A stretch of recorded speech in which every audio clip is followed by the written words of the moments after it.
More on the deadly tornadoes and the organizations assisting with recovery. We're joined by Annette Rowland. Annette is the national spokesperson for American Red Cross. She works for Alabama and the Mississippi region. Ms. Rowland, I have to just start by telling you that I have family members in the entire region of Mississippi, particularly those there in the Delta. I know how difficult these times can be because part of that is just trying to reach people because cell phones and things like that are down. But we heard Governor Reeves talk about how people will also pull up with the pickup truck and start cooking for people to help people in need. What is the Red Cross seeing on the ground when you're there? And are you also inspired by some of the things that you're seeing, even in the midst of all this devastation? Well, first off, Nick, how's your family? Are they safe and sound? You know, the hard part is we've had a hard time reaching some of them, but others have checked in. So we have developed a plan like so many families there have done, where you have a central person where everybody calls our auntie in Ohio and we all touch base there. I love that there is a system in place. That's very good. Like you said, this is just devastating for so many people because there are people who have been on the ground and there are people who've been affected multiple times from multiple tornadoes that we're seeing. This storm is just, it's hard to put it into words because the amount of devastation that's on the ground. But like you said, the best part about being a Red Crosser is being able to see the inspiring and seeing the community come together. We've had so many volunteers who are on the way here. We've got about 120 workers on the ground right now, with 150 more planning to come in within the week. We have started, we've opened 3 shelters and we are ready to feed. We are going to be ramping up those efforts soon and providing supplies in the neighborhood, also going around doing mobile feeding as soon as it's safe to access those areas, because there are some areas that there's still debris. And I'll tell you, communications has been a big problem right now. I wasn't sure I'd be able to do this interview, to be honest, because it has been going in and out. I understand that entirely. I understand also that that's all part of your recovery process, the getting shelters set up, having food stations set up. How does the storm recovery compare to others you've responded to in the past?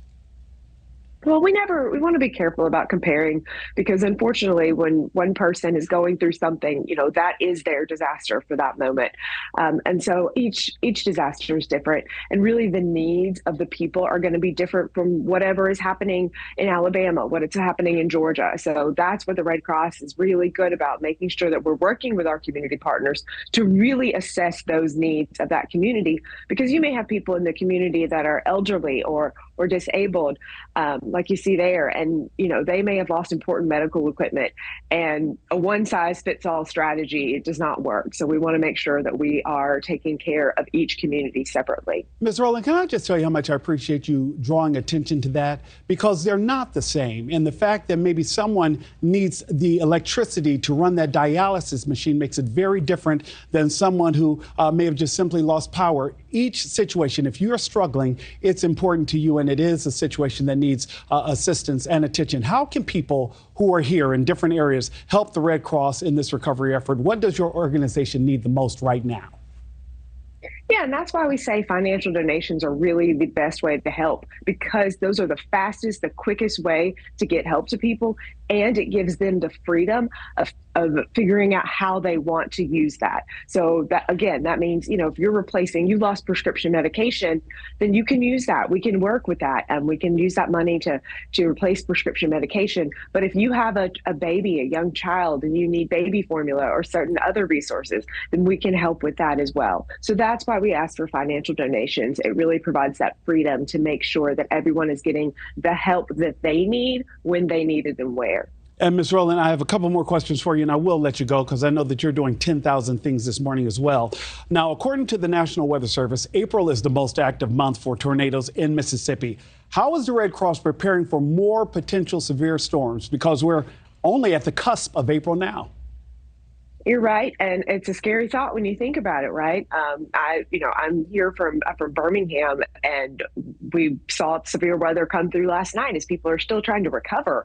There's weather coming through, and you're right, it's not done. This is just the peak of the season, and so fortunately, this is something that the Red Cross plans for. You know, every other day of the year, 365 days, we're training, we're working with our community partners so that we have those relationships and we have those plans in place beforehand. So we're not scrambling to figure it out when it happens. We can easily respond and be on the ground. Ms. Rowland, thank you so much for joining us on Early Morning this morning. And thank you to your team and the volunteers that are on the ground, and our prayers to those who have been affected by these storms. Thank you for your support. Thanks for watching. Go to newsnationnow.com to find NewsNation in your cable lineup. And don't forget to click the red subscribe button below to get more of NewsNation's fact-based, unbiased coverage.